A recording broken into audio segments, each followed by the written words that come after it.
A vossa atenção, por favor, para a moderadora deste painel, Mafalda Anjos. Então, muito bom dia a todos. O meu nome é Mafalda Anjos, eu sou diretora da Visão e é para mim um enorme prazer estar aqui hoje a moderar este debate no 27º Digital Business Congress, organizado pela APDC. Permitam-me só um segundo para agradecer este convite na pessoa do Dr. Rogério Carapuça, agradecer também o fabuloso serviço público que fazem ao trazer estes temas para a ordem do dia de forma tão consistente e, acredito eu, também tão inteligente. E já agora agradecer também à Accenture ter lançado este grupo embrião de reflexão e de criação de um conselho para debater estes temas, que é o Conselho Português da Estratégia Digital, que dá o título ao nosso painel de hoje. Bom, o que estamos aqui a fazer hoje é de facto discutir o digital e este é um assunto que é muito caro nos mídias, aliás vai haver um debate à tarde precisamente sobre isso, mas eu costumo chamar a este mundo um maravilhoso mundo dicotómico, porque por um lado temos os riscos, temos o tema das empresas que vão fechar, os empregos que vão desaparecer, a forma como a tecnologia nos está mesmo a mudar como seres humanos. Quer dizer, eu acredito que a tecnologia muda tudo, a forma como nós comunicamos, os nossos hábitos e até a nossa imagem. Qualquer dia vamos ter todos pescoços de cisne de tanto estarmos sempre a olhar para os nossos telemóveis. Eu costumo dizer isso aos meus filhos. Mas a tecnologia, por outro lado, esta tecnologia do digital, por outro lado, também é um enorme mar de oportunidades. É o mundo das incríveis oportunidades de negócio, é um mundo dos avanços extraordinários mesmo para o homem. E, de facto, se há a indústria onde esta dicotomia risco-oportunidade bem se reflete, é, de facto, na indústria dos mídia. Já me tirou algumas horas de sono, mas ensinou-me a ver que é muito mais importante olhar para o céu e para as estrelas do que para as pedras que temos no caminho. Bom, não estão aqui para me ouvir, estão aqui para ouvir estes nossos extraordinários convidados que estão no palco e que nos vão ajudar a avaliar qual é o nível de maturidade digital do nosso tecido empresarial. Vamos ter um modelo de apresentação e depois um modelo de debate. Vou primeiro apresentá-los. Carlos Oliveira, presidente da Startup Braga. Temos também Hugo Macedo, vice-presidente de marketing da Unbabel, a Startup Unbabel. Temos Maria de Lourdes Rodrigues, professora associada e investigadora do ISCTE e, como todos sabem, ex-ministra da Educação. Luís Rodrigues, CEO da Nova School Business of Economics. E temos o nosso keynote speaker, Luís Pedro Duarte, vice-presidente da Accenture, que vai, digamos assim, massajar o nosso cérebro para lançar algumas ideias para debate. Luís, toma o púlpito. Obrigado. Bom dia. Boas tardes já, neste caso. Eu queria naturalmente começar por agradecer à APDC por termos mais um congresso com esta vitalidade e com esta transformação e desafio permanente e, portanto, ao meu amigo engenheiro Rogério Carapuça, na pessoa do seu presidente, dos meus parabéns e também a toda a equipa da APDC, que, personalizada a Sra. Ana Gonçalves Pereira, que dinamiza isto tudo muito bem. Eu vou...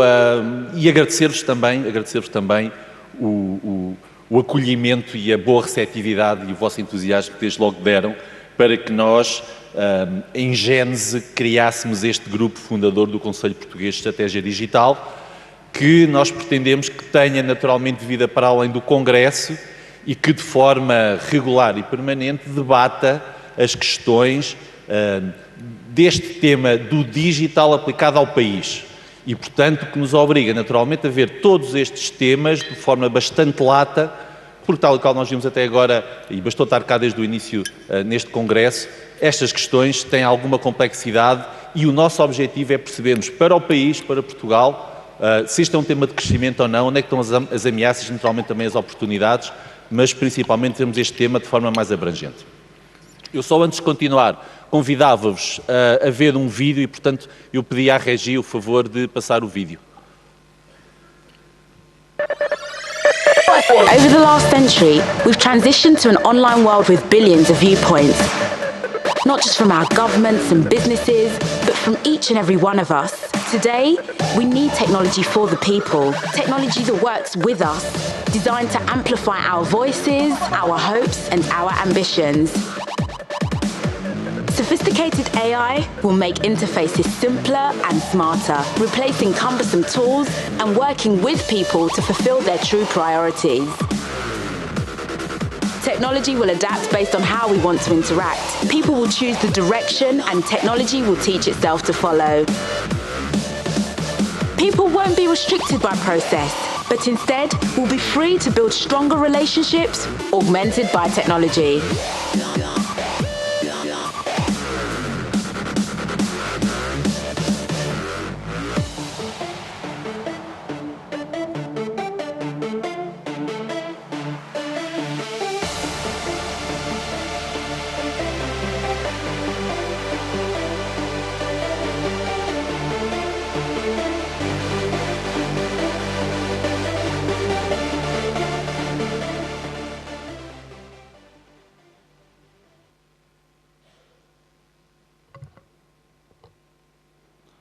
Bom, eu estava só aqui com uma questão logística, que é ter a certeza que os slides vão passar, uma vez que eu não tenho aqui comigo o comando para passar os slides, e, portanto, eu pedia que essa solução fosse endereçada.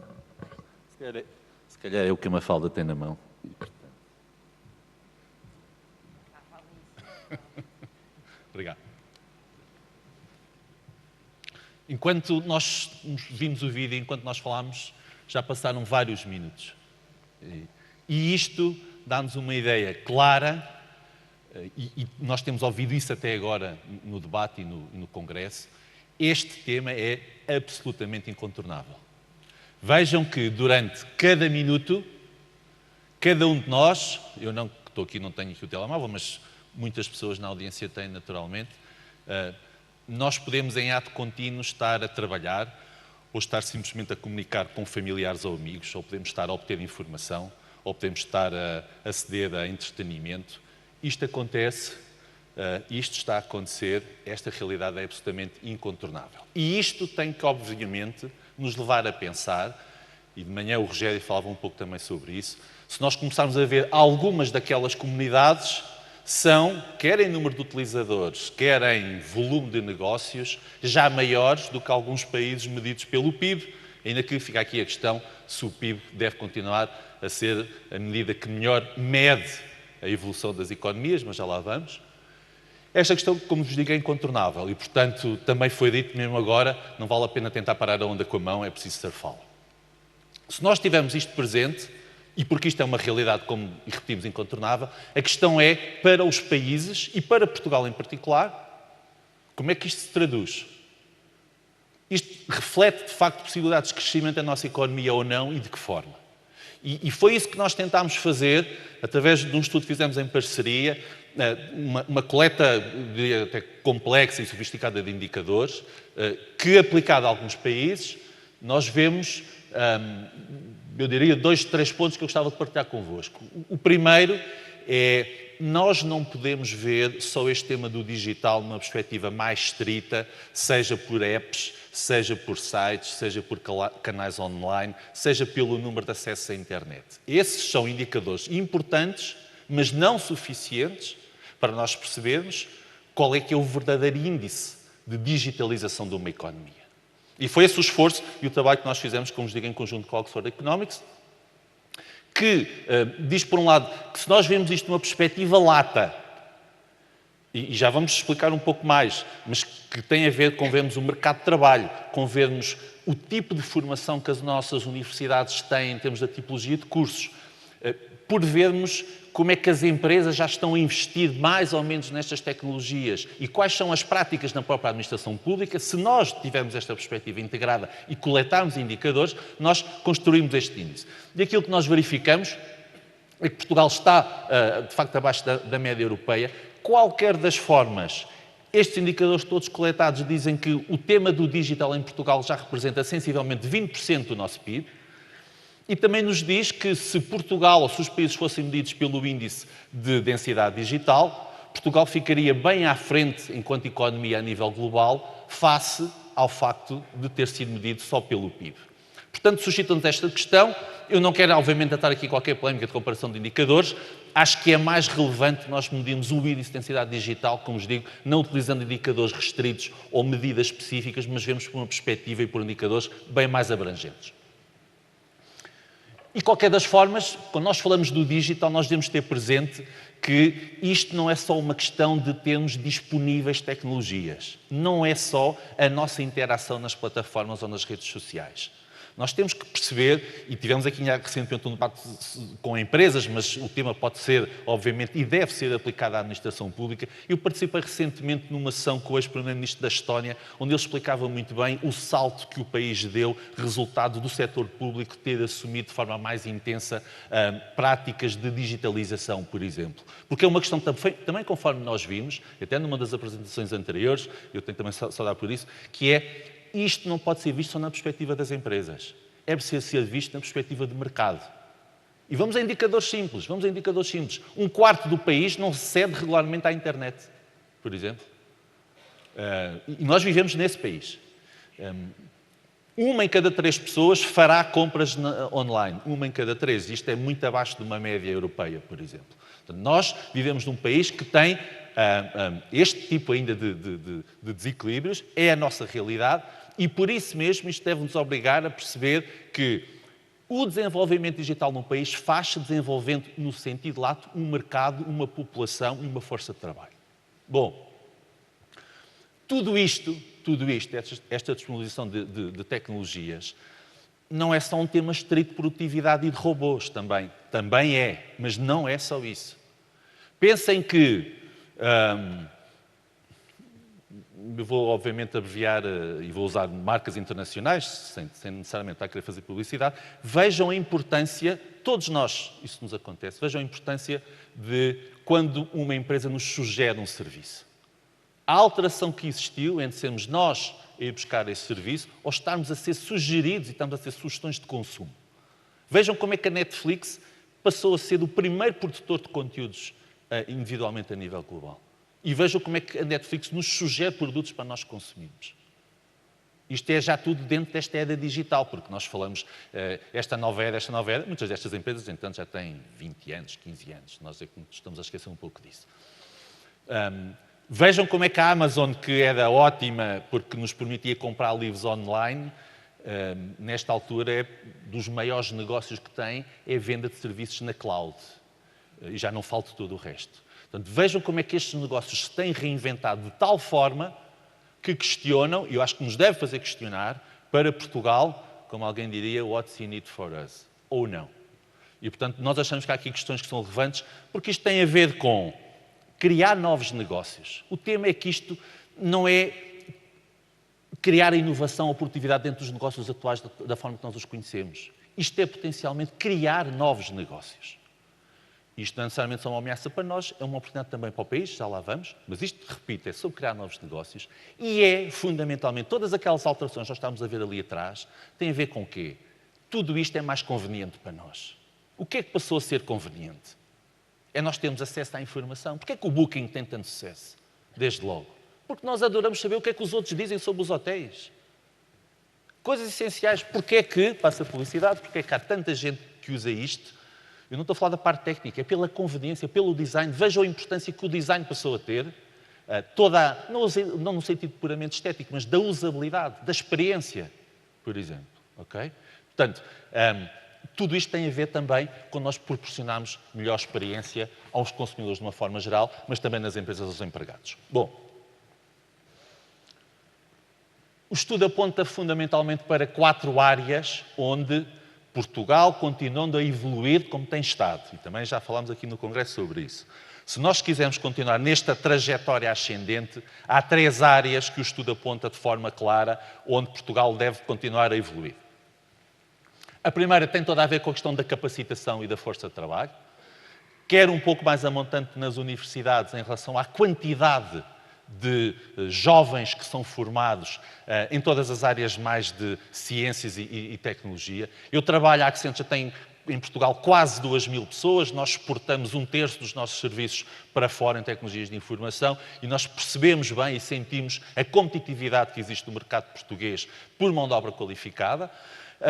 E este é um tema em que, quando nós comparamos com outros países, também nas empresas, o nível médio de pessoas capazes de interagir, de utilizar e de terem expertise em tecnologias é superior, é tipicamente o dobro e, portanto, o esforço que tem existido de formação e de capacitação nas empresas é para continuar, porque nós ainda temos um caminho para percorrer.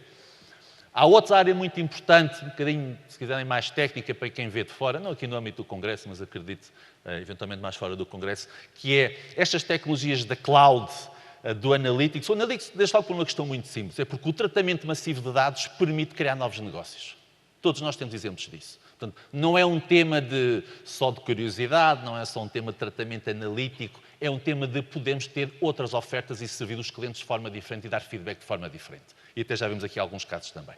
Analytics é um tema crítico. Porquê? Porque pela análise que fizemos, as empresas portuguesas e o país obviamente refletiu-se disso, nós tivemos e temos tido anos difíceis na nossa economia, felizmente e aparentemente há boas notícias de estarmos a recuperar e estarmos num bom caminho, mas obviamente quando um país limita e arrefece os seus níveis de investimento, obviamente a economia ressente e houve aqui um atraso no investimento em algumas tecnologias, tal e qual como o tema da cloud.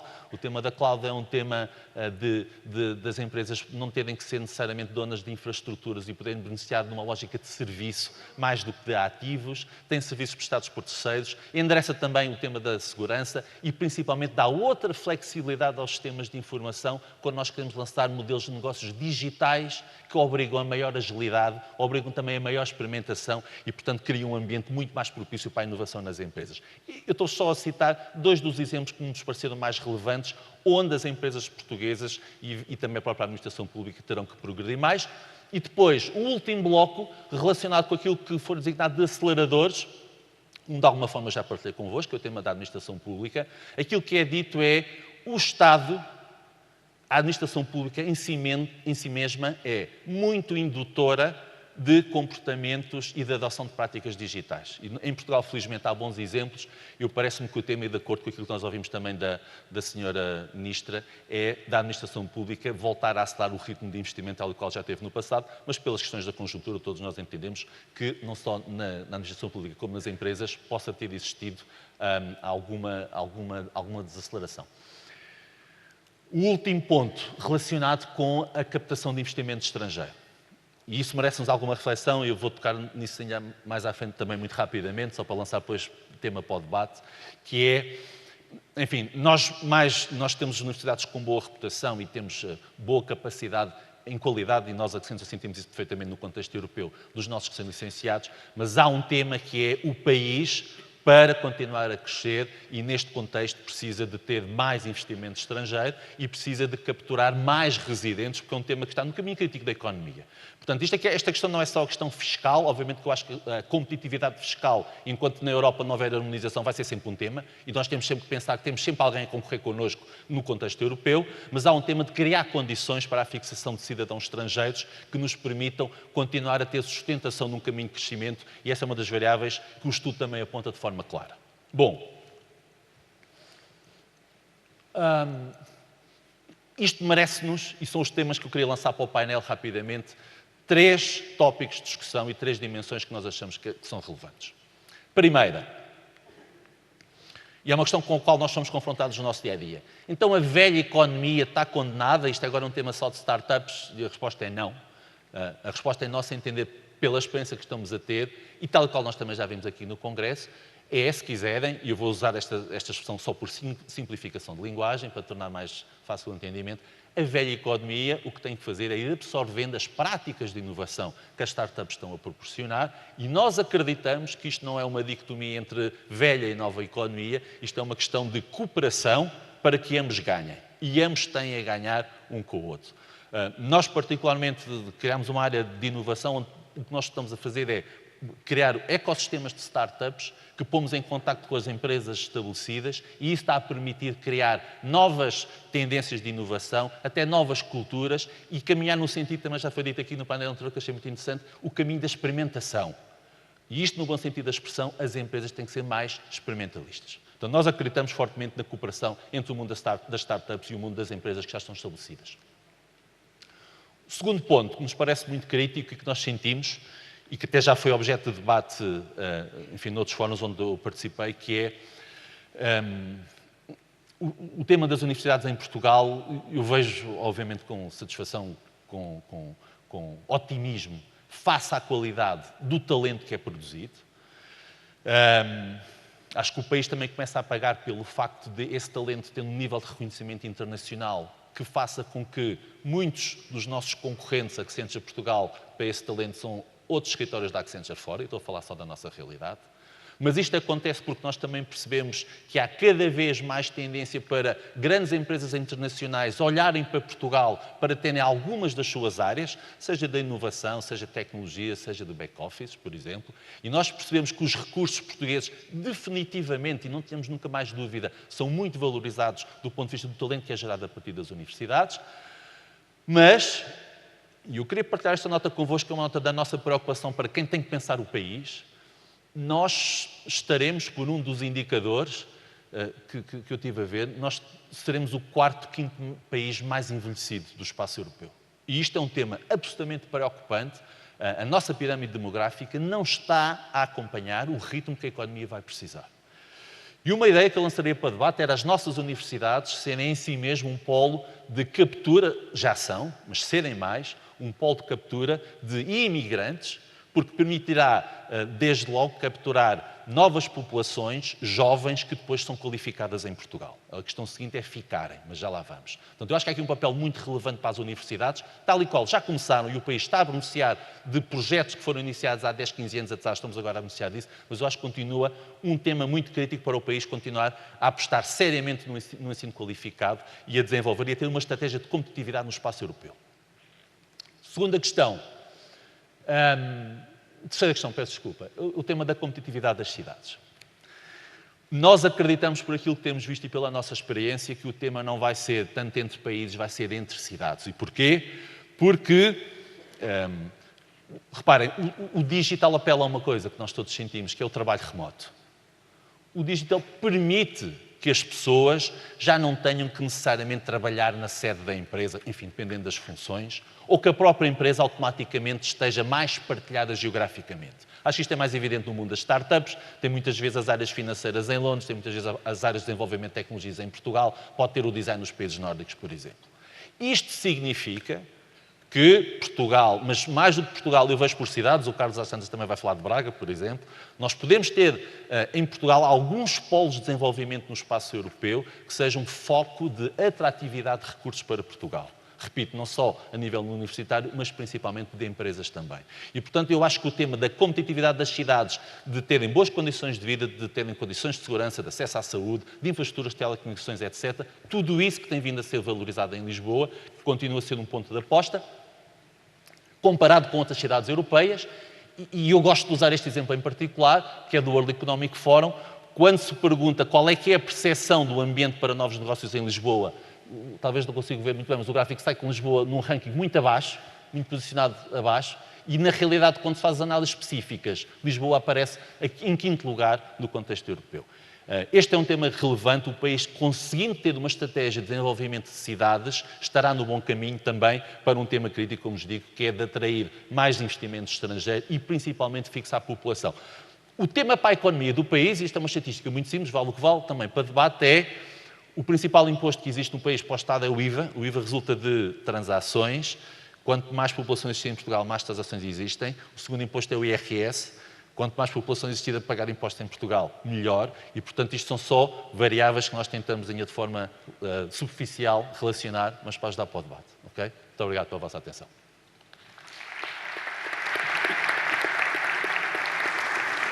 Muito obrigada, Luís. Fixámos aqui os 3 vetores da nova economia. Eu acho que é de reter cocriação, agilidade, talento. Temos que discutir tudo isto.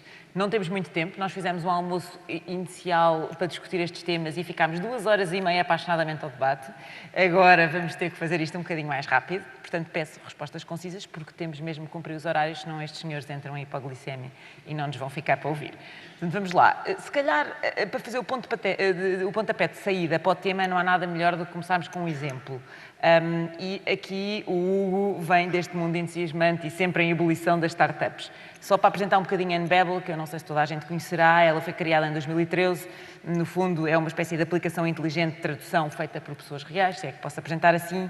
Este mês a Forbes escrevia um artigo sobre a empresa e chamava-lhes um presente dos céus para os refugiados. Eu achei uma coisa simbólica, mas a Unbabel está na lista das 100 mais quentes startups europeias. No ano passado recolheu no Web Summit uma ronda de financiamento de 4,5 milhões de dólares, ou seja, são 5 miúdos que se juntaram um dia e decidiram começar a fazer uma empresa. Como é que é trabalhar numa empresa fundada por 5 miúdos que de repente se vêem nestas andanças de correr mundo a apresentar um produto verdadeiramente revolucionário, que é este que permite pôr pessoas de nacionalidades diferentes e línguas diferentes todas a comunicarem entre si? E depois, quais são as dificuldades que uma empresa como a vossa encontrou pelo caminho? Bom, isso estava uma conferência inteira. Primeiro, não são 5 miúdos, por acaso é um exemplo de uma startup que começou com uma média de idades relativamente fora do comum. Que idades? A média de vida à volta dos 35. Já não estão muito. Mas portanto, jovens a certa ainda altura, nós tínhamos entre 20 pessoas, tínhamos 18 crianças dos filhos, portanto, com muitos filhos. Portanto, não somos aquele perfil típico. Mas isso faz também dá uma característica, que é ninguém está ali a brincar às startups, porque têm uma vida, estão a pôr em risco a sua vida, claro. Não é? Já não é 22 anos e podem fazer o que quiserem e pronto, isso não funcionar. Portanto, isto leva que as coisas são tomadas muito mais a sério, não dizendo que as outras pessoas não fazem a sério, mas com outro tipo. Depois trazemos alguma maturidade também de experiências anteriores, não é? Eu tive mais de 10 anos a trabalhar em grandes empresas e, portanto, também trazemos isso.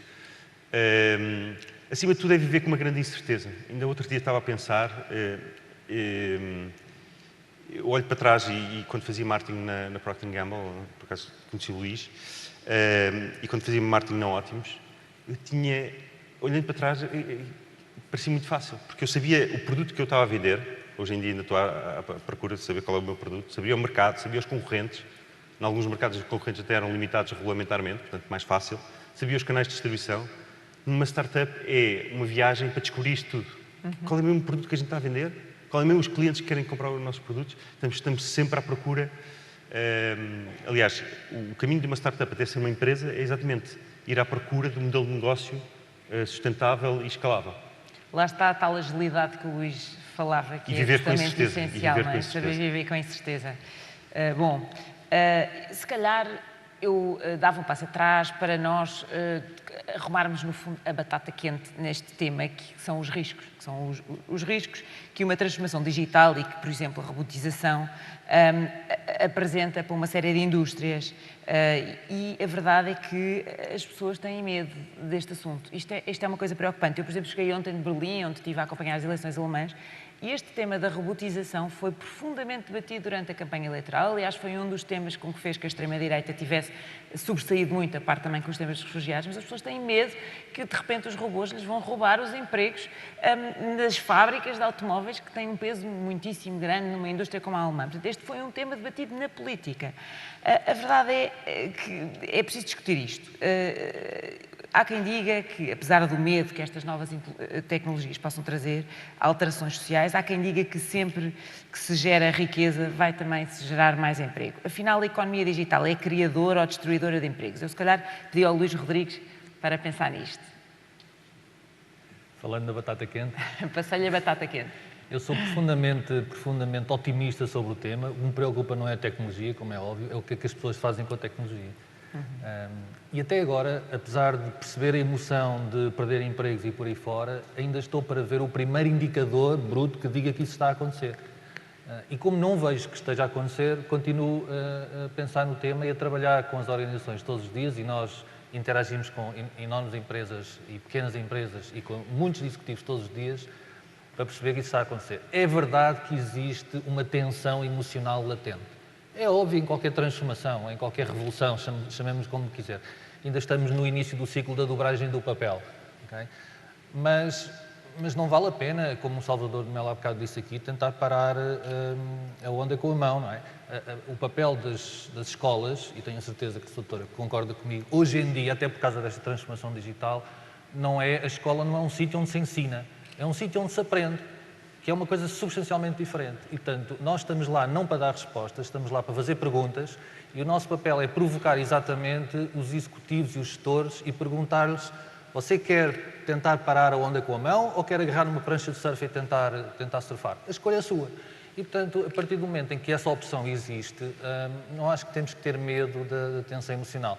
É óbvio que é um processo que tem que ser gerido, é óbvio que é um processo que tem que ser acarinhado, e é a única coisa que me preocupa neste diagnóstico que foi feito aqui, e eu não quero alimentar a ilusão de que o país é todo como as 4 grandes empresas e os 4 grandes CEOs que vimos aqui. Não é, infelizmente ainda não é, mas o único tema que me preocupa é que, pegando nestes dados todos que nós vimos da capacidade digital que o país tem, hoje, exatamente hoje, saiu mais uma edição do Estudo Global de Competitividade do Fórum Económico Mundial, e onde dos 12 atributos, Portugal está muito bem na capacidade digital, está em 20 e tal, em 137 países. Mas o fator que me preocupa é no atributo onde se pergunta às empresas qual a aposta que fazem na formação dos seus colaboradores. Em 61 países, no relatório de talento, onde isso é óbvio, em 61 países, Portugal está em 60. Isso é que me preocupa, e isso é que nós precisamos todos coletivamente, e vocês não são representativos da economia nacional, lamento imenso dizer, porque se fossem, e é uma pena que não sejam, porque esta sala devia estar cheia, as pessoas deviam estar a bater-se umas às outras lá fora para tentar entrar aqui, para tentar perceber este tema do digital. Okay? E pensar como é que as suas organizações o têm que adotar. E ainda não têm. E eu aproveito o papel provocador que a Universidade tem que ter, vou fazer uma provocação à organização com uma confissão inicial. Eu vim para aqui da pior maneira possível. Okay? Não vim de Uber, não vim de Cabify, não vim de transportes públicos, não vim de boleia, vim com o meu carro, da pior maneira possível. Por isso paguei um preço. Quando cheguei ao parque estava cheio. Okay? Tudo bem, há um parque alternativo, a resposta às minhas preces. Quando chego ao parque alternativo, está um senhor muito simpático, de uma empresa de segurança, que vem ter comigo e me diz ao que é que vem, e eu venho para a conferência digital e ele dá-me um papel que eu tenho aqui e me diz assim: muito bem, depois paga isto na máquina e tem que o trazer carimbado e assinado. Como? Portanto, eu já fiz a minha confissão, vim da pior maneira possível, mas, por favor, ainda não descobri onde é que vou carimbar e assinar isto, porque as 3 pessoas a quem eu perguntei até agora não consegui perceber. Portanto, é aqui que nós temos que trabalhar para trazer o nível médio do país para aquilo que ele exige. Aproveita a sua deixa, que passou a bola à doutora Maria de Lourdes Rodrigues, porque, de facto, este é o tema, é aqui que tudo começa, não é? É aqui que tudo começa, que é na questão do ensino. Há aquela grande máxima que é o talent attracts money, não é? O talento atrai o dinheiro. E, de facto, tudo começou com um grande investimento feito há cerca de 15 anos de se investir seriamente na formação nestas áreas em Portugal. A escola e o ensino portugueses estão ajustados a esta realidade que muda a uma velocidade completamente vertiginosa. É que este é o problema. Nós começamos a pensar que, de repente, os tablets é que estão aí e, passado 2 anos, já ninguém quer saber de tablets e anda tudo com smartphones na mão, que são cada vez maiores, quando o que era bom há uns tempos era serem muito pequeninos. Portanto, isto está sempre a mudar. Como é que se ensina para trabalhar numa indústria em que as coisas mudam tão vertiginosamente? E depois, como é que se preparam estes alunos para estes desafios digitais? Bom, muito boa tarde, já é boa tarde. Gostava de ter a oportunidade de dar uma resposta um bocadinho mais longa, porque eu acho que as coisas não começam na educação nem na escola. Eu acho que começam no facto de vivermos em liberdade. Foi aqui dito e já repetido que não é possível parar a inovação. Também não é possível parar, e menos ainda, apagar o conhecimento. E é disso que nós estamos a falar. De uma lógica de desenvolvimento, de produção, de conhecimento e de utilização que não é possível parar. Ninguém nesta sala tem essa expectativa e essa ambição. E porquê que não temos essa ambição? Porque justamente vivemos em liberdade, vivemos em democracia e um ponto essencial é esse da liberdade de produzir conhecimento e de utilizar conhecimento. Aquilo que se passa, o que se tem passado ao longo dos últimos séculos, não apenas nas últimas décadas, é que o esforço que tem sido feito não é de apagar o conhecimento, é de regular a sua utilização. Exato. E esse é um desafio que esta 4ª revolução digital, como é designada, enfrenta como enfrentou a humanidade em outras revoluções tecnológicas. Como regular? Sobretudo quando sabemos que algum do conhecimento produzido é passível de ser utilizado, produzindo efeitos negativos para aquilo que são os nossos padrões atuais de pensar a sociedade. Até aos dias de hoje, até presentemente, a regulação tem sido feita com base nos princípios das sociedades democráticas. A liberdade, o pluralismo, a solidariedade e a justiça são ainda os valores fundamentais da Revolução Francesa. Veja como estamos tão presos ainda ao passado, que o que guia a nossa ação hoje ainda são valores, esses valores do passado. E o dilema que se coloca para o futuro é pensar com base em que valores vai ser feita a regulação do acesso e da utilização ao novo conhecimento que está a ser produzido.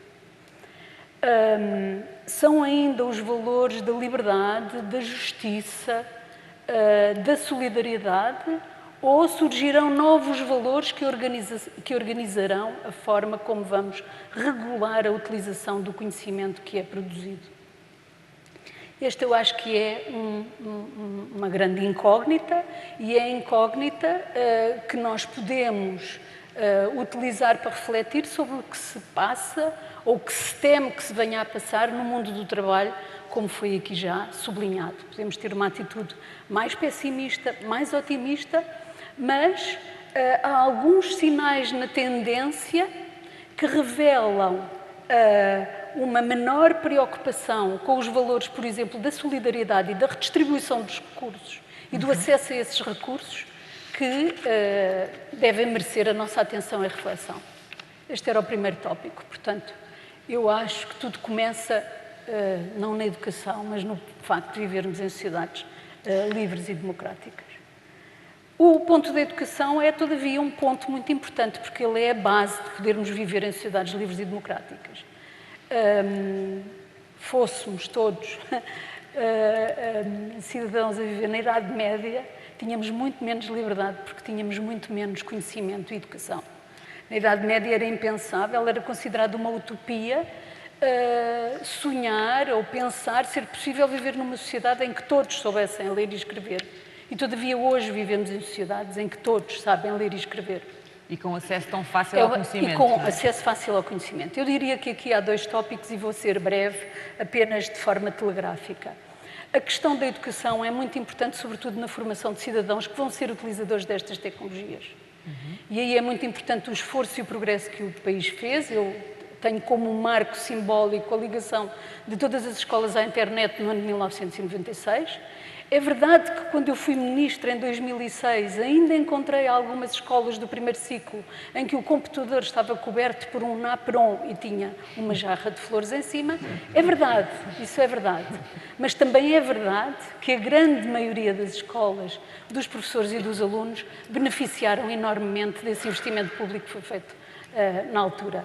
E que este caso caso ou dois que eu encontrei são casos absolutamente marginais que não confirmam a regra. E, portanto, e aqui as escolas têm um papel muito importante e devemos refletir sobre programas que desenvolvemos, alguns deles eu fui responsável, mas se é verdade que a tecnologia não é suficiente para fazer mudar as práticas de ensino e transformar as escolas mais em sítios de aprendizagem do que de ensino, sem tecnologia é que é mesmo impossível fazer o que quer que seja. Portanto, eu sou uma defensora do apetrechamento das escolas com todo o equipamento e software, etc., que exista de mais moderno, porque essa é a forma que podemos ter de antecipar a formação de cidadãos preparados para o futuro. Vão ser utilizadores, todos os nossos jovens, filhos, etc., vão ser utilizadores. Tenho uma neta com 4 anos que já faz assim automaticamente em tudo o que é ecrã, mesmo quando não é o ecrã do iPad, não é? E, portanto, não há forma de parar isto, nem de apagar esta realidade. Uma nota breve sobre as universidades. E desculpem-me fazer um pouco recurso à história. Nós, até 1911, tivemos, desde a Idade Média, uma única universidade, a Universidade de Coimbra. E aquilo que em 1911 os políticos tinham como lema de intervenção era que a universidade não se autorreforma. E, portanto, são precisas medidas exteriores para reformar a universidade. E em 1911 o que aconteceu foi que se criaram novas universidades. A Universidade do Porto, a Universidade de Lisboa datam dessa data com o objetivo de reformar a universidade, porque era já nessa altura considerado um instrumento importante para o futuro. Em 1973, passado todo o período da República e todo o período do Estado Novo, a universidade estava de novo numa situação de grande crise, em resultado de uma certa evolução que ia no sentido da diminuição da liberdade, lá está, da diminuição da liberdade e da diversificação, da diversidade interna das universidades. E nessa altura era ministro Veiga Simão, em 1973, e adota o mesmo lema: a universidade não se autorreforma, não se reforma sozinha, nós precisamos de novas universidades.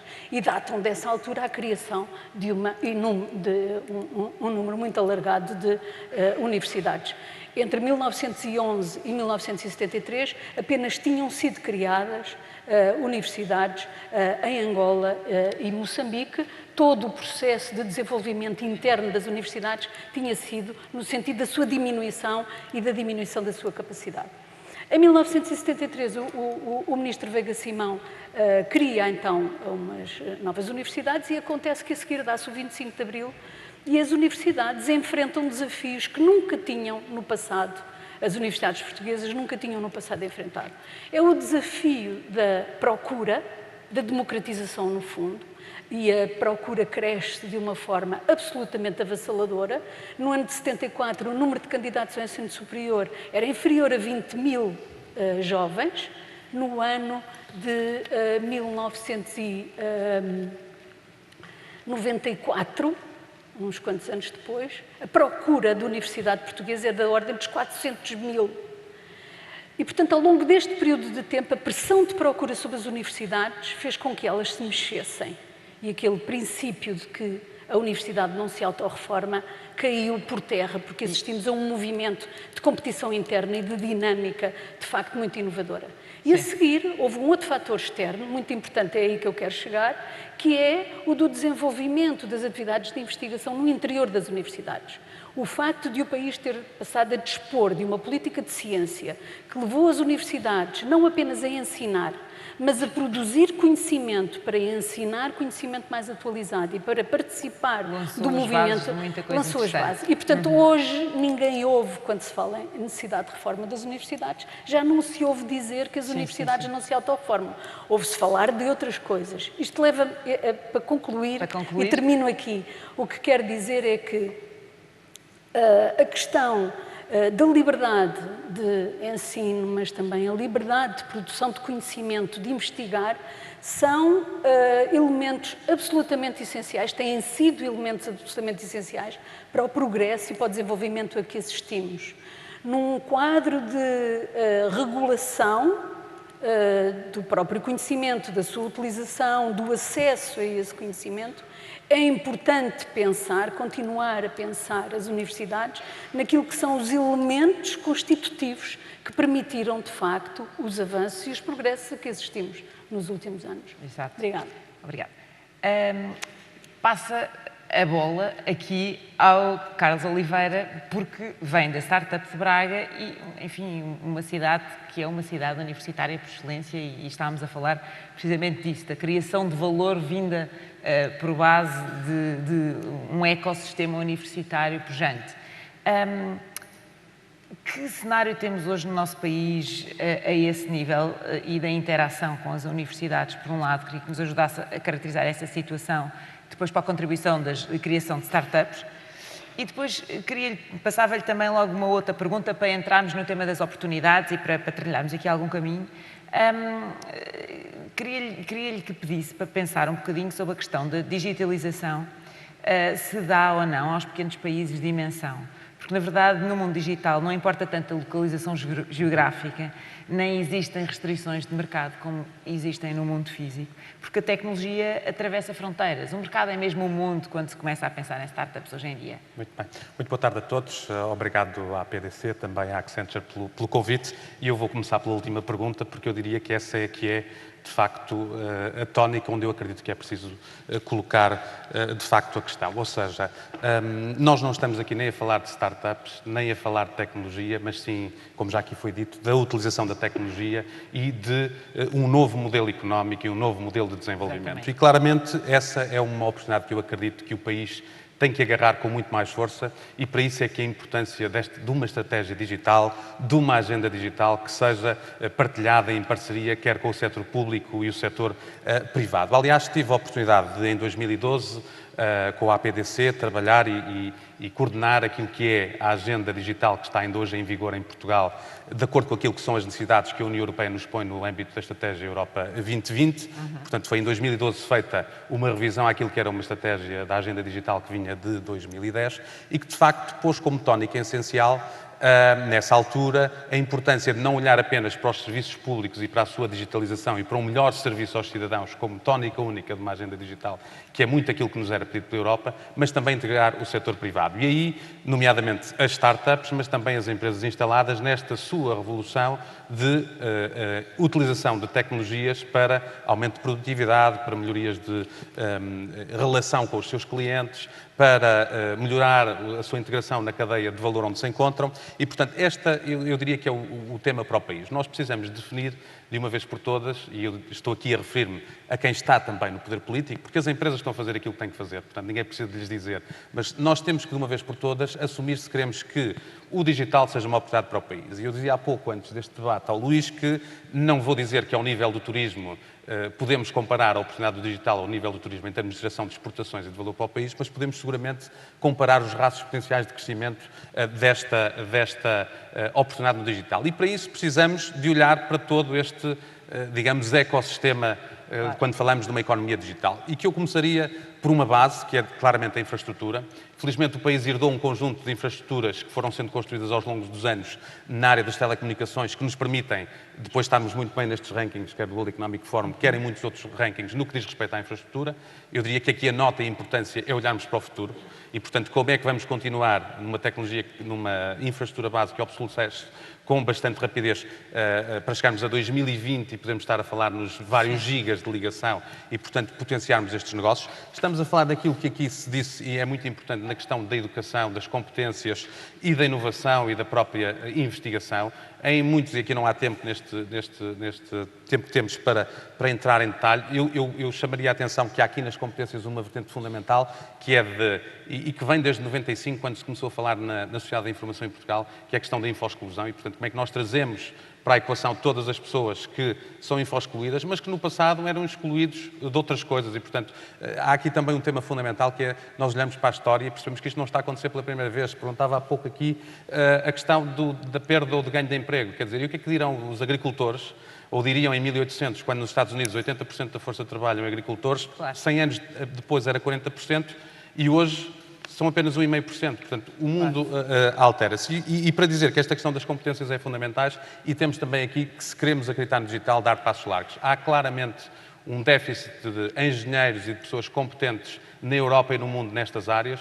Portugal tem um excelente sistema de ensino superior e de inovação e tem que haver aqui claramente, e isto é o poder político que o faz, uma abertura de mais números de cláusulas nas áreas das engenharias, nas áreas relacionadas com este setor, porque é também ele próprio a forma de nós atrairmos mais investimento. E isso é o que tem acontecido e podemos estar a caminhar a passos muito largos, por muito investimento que tem aparecido nos últimos tempos, para uma situação em que podemos não conseguir atrair mais investimento, porque depois não temos a matéria-prima, que no caso aqui é mão de obra qualificada, serve para ajudarem estas empresas nacionais e multinacionais a poderem crescer.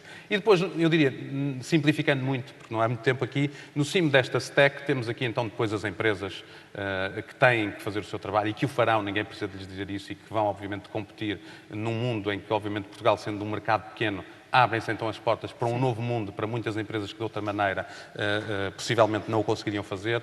Já aqui foi falado no painel anterior a importância da logística para que nós possamos ter comércio eletrónico mais eficiente e não a vender apenas para Portugal, mas também para toda a Europa e para todo o mundo. Estamos a falar claramente também depois de um Estado que serve melhor os seus clientes, os cidadãos, de um Estado que é mais eficiente, porque também é menos burocrático, também, que já foi dito, porque utiliza bem as tecnologias da informação.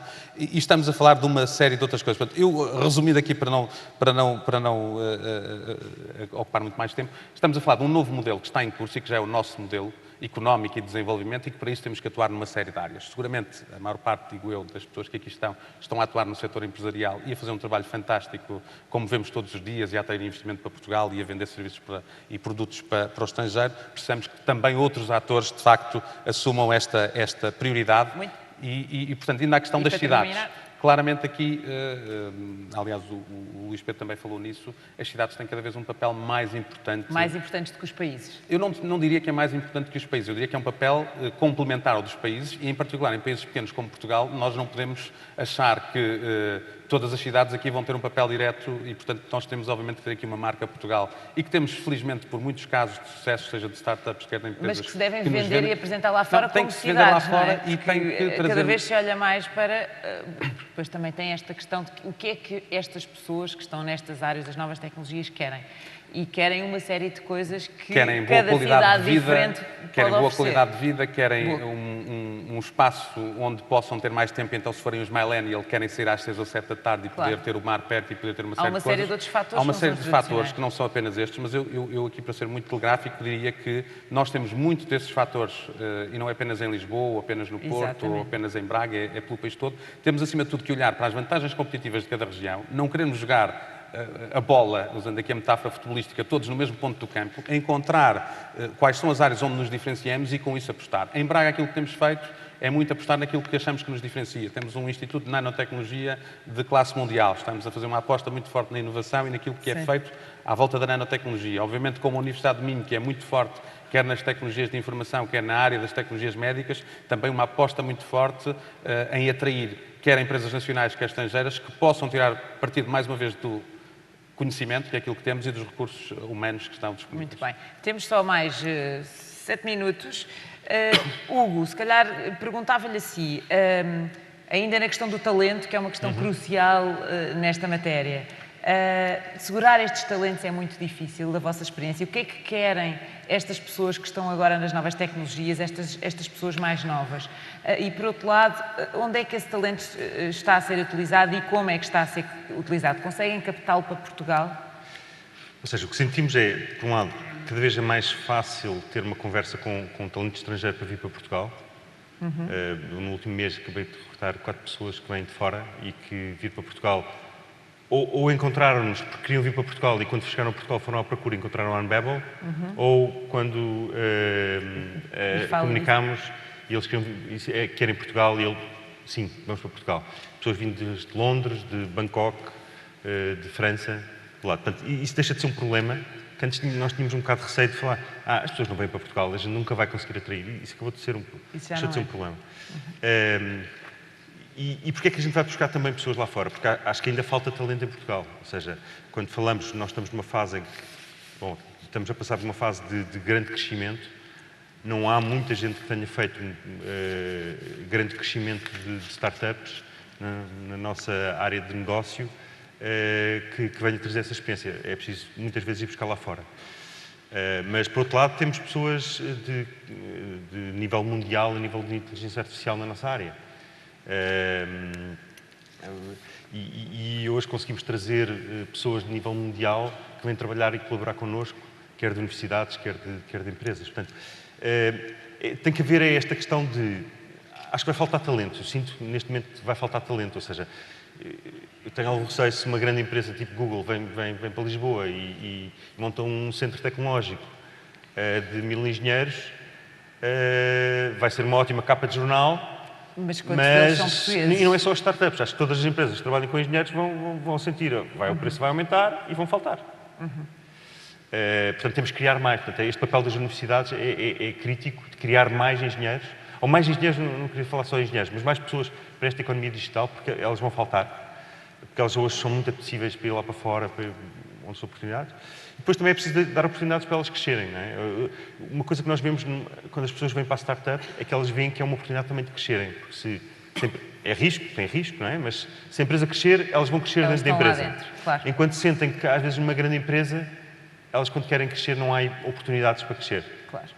E isso, as pessoas hoje querem mais, querem novas experiências, não Querem estão a pensar. experiências e não só Isso é muito dinheiro. crescer, não é? São também ambiciosas, querem ir para o mundo, não é? Eu aproveitava, porque não podemos deixar de falar deste assunto, para pedir ali ao Luís Pedro Duarte para nos explicar qual é o papel da regulação e do Estado para facilitar, como facilitador destas importantes transformações digitais. E fazia-lhe uma provocação. Acredita que a Irlanda apostou na competitividade fiscal, nós podemos apostar numa espécie de competitividade regulamentar, facilitando com boa regulamentação e agilizando os processos, porque Portugal ainda é, infelizmente, muito um país da burocracia. Sim. Bem, sobre a regulação, o que a história diz é a tecnologia vai sempre à frente e a regulação a seguir tenta acompanhar. Eu acho que vai ser preciso perceber quão rápido vai conseguir acompanhar, mas a história tem sido essa, e sem falar em nomes, mas há aparentemente modelos de negócio que o que sabem é que deliberadamente estão a não ser, como se diz, compliant com a regulação e estão a pressionar para que os governos regulem e até dizem que estão dispostos para ser regulados. Pronto. E, portanto, se tem a falar em nomes, percebe-se. Mas porquê? Porque é incontornável. Porque é incontornável. Quer dizer, e mais uma vez voltamos ao ponto. Isto tem tudo a ver com conveniência. Portanto, se alguém... O João Torres falava que agora nós precisamos os piquetes quando há falhas de eletricidade, que são raras, não é? Mas quando há, que nós gostamos de saber o piquete se vem a caminho ou não.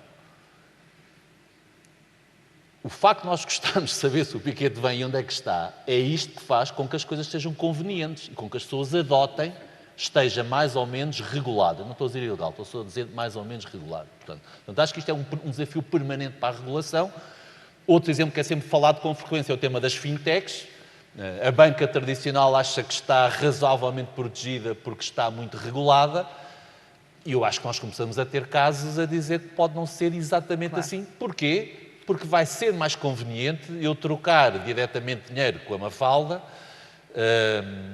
do que estar à espera que alguém intermedie a nossa relação do ponto de vista financeiro. Bom, portanto, eu acho que enfim, o desafio é mais ou menos clássico sobre o tema da regulação, sempre que o primado, a tecnologia vai à frente e a regulação depois. Mas há só aqui uma questão, sim, muito rápida, mas me chamou muita atenção, e talvez outro debate, que é se a digitalização intensifica ou aprofunda a democracia, porque Portugal perdeu a primeira onda da Revolução Industrial. E nós, antes do debate, e é normal em Portugal, nós dizemos, mas no meio disto, nós até brincávamos aqui um pouco entre nós, só partilhar aqui, o painel não me leva a mal, que é, vamos todos passar boas notícias, isto vai ser só otimismo, quem é que passa ao pessimismo? O painel brincava um pouco à volta disto. E eu acho que é bom não esquecer que Portugal perdeu a primeira onda da Revolução Industrial, e isso custou-nos, no século passado, a recuperar. E eu não estou seguro, apesar de nós aparecermos por diferentes rankings razoavelmente na 20ª posição a nível global, o que aparentemente não é mau, mas eu não estou completamente seguro de nós estarmos nesta primeira onda desta revolução digital. Há muitas empresas destes novos modelos que não estão presentes em Portugal e não estão a oferecer alguns dos seus serviços em Portugal. E também não vou dar exemplos, mas isto é muito evidente. Portanto, porquê? Porque o mercado, globalmente, pode não ser suficientemente atrativo. E vamos para aquelas questões um bocadinho mais estruturantes, se já têm todos acesso à internet ou não, se já todos compram ou não, qual é o nível de literacia digital. Portanto, eu acho que, eu estou a aproveitar-me disto, uma fala, desculpa, é a propósito da regulação, para falar um bocado no papel que o Estado e que nós todos, enquanto cidadãos, temos que estar atentos. Mas eu acho que o Estado aqui tem um papel muito relevante, porque acho que isto é um desafio ao aprofundamento da própria democracia e ao tema da redistribuição da riqueza. Pronto.